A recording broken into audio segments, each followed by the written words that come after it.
председател, днес ме подсетаваме как стигнахме до ова одлука која ще носиме за офицерски дом.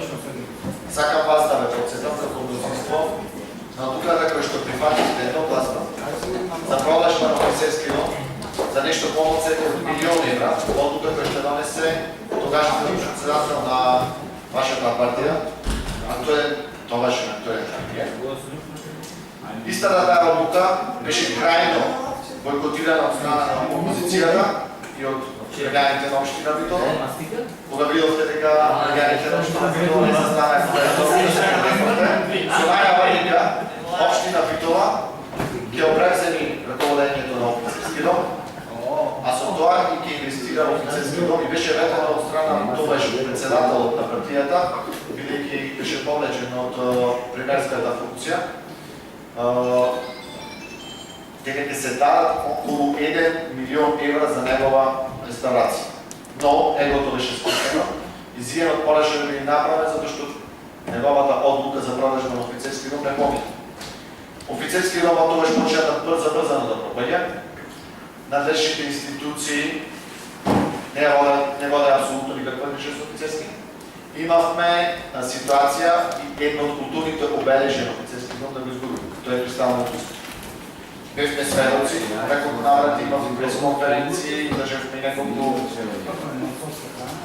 дебати, имавме неколку повикувања од вас като мнозинство да се заштити офицерските наши.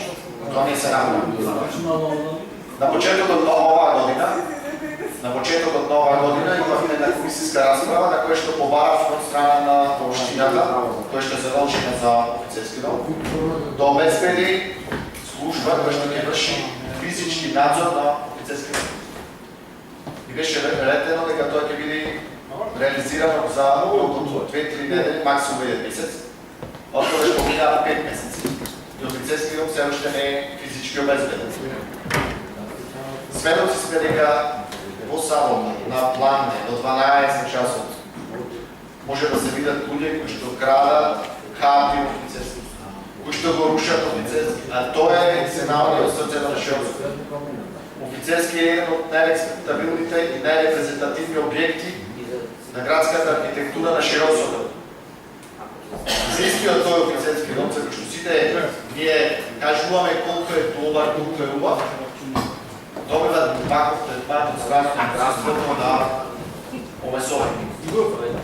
Затоа оваа одлука за давање на одредена финансиска поддршка за аплицирање на проект кој што не значи дека ќе биде прифатен од сакам да прифаќам. Затоа што сакам пак да ве потсетам, изминатите 4 години на секој ребаланс на бюджет, секој буџет бара 100.000 евра, што сега дава дека гаранција, за да се одвечат некакви промени и реставрација на офицерски дом. Исто така сакам да ве потсетам дека тогаш за тие амандмани наши гласавте против.